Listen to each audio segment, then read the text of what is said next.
The last episode I had ended by asking whether any Indian state has been converted into a union territory before Jammu and Kashmir.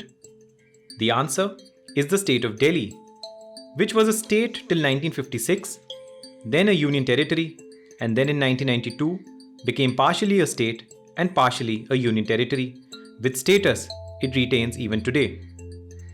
From Delhi, which is the most populous union territory, we move to the least populous and the smallest union territory of India, Lakshadweep, having its capital at Kavaratti. This pristine place rarely makes national headlines, but recently has been in the eye of a raging storm.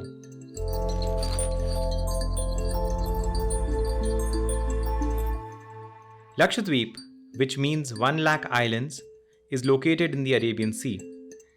It is an archipelago consisting of 35 islands, only 10 of which are inhabited.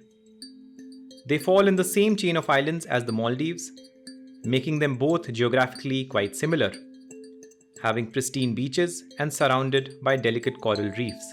In fact, both Lakshadweep and the Maldives are the peaks of a 2,500 km long underwater mountain range called the Lakshadweep Ridge. The southernmost island of Lakshadweep, namely Minicoy, is so far from its other islands that there is a 200 km wide open stretch between them.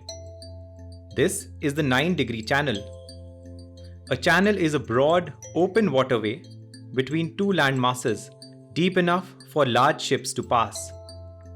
The 9-degree channel got its name since it falls on the 9-degree latitude north of the equator.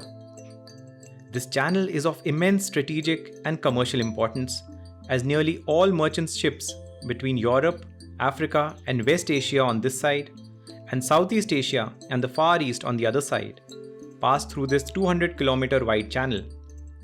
This makes the waterway one of the most important in the world. The Indian Navy has a naval base here, the INS Dweep Rakshak. Of all the states and union territories, Lakshadweep is the only one where even Indians need a permit to enter. And there are only a few flights from Kochi which can take you there. I have been trying to make a plan for quite a few years now, but without any success.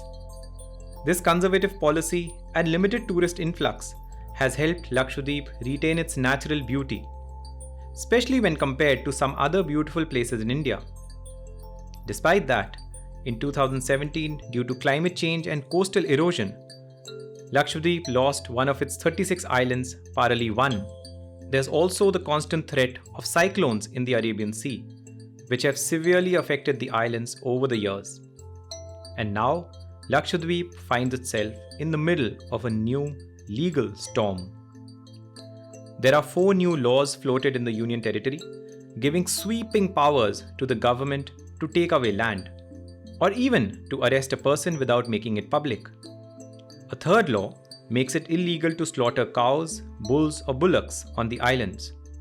The last proposed law disqualifies any person having more than 2 children from contesting panchayat elections and also reserves 50% of the seats for women. These laws are not unique to Lakshadweep, but their need in this unique place is contentious. The government is giving various justifications, including its goal of promoting tourism and saving animals. But they are being opposed on many fronts, especially because they have the potential of adversely affecting the traditional life and cultural diversity of the people of Lakshadweep, a majority of which belong to the scheduled tribes. I would love to know what you think about these proposed changes. You will find the relevant links in the description below. And while I surely want to visit Lakshadweep sometime, I would personally prefer having to get a permit, struggle for a flight booking, and then reach my destination, which promises a peaceful and quiet time with nature, away from the usual hustle bustle of life and indeed other tourists.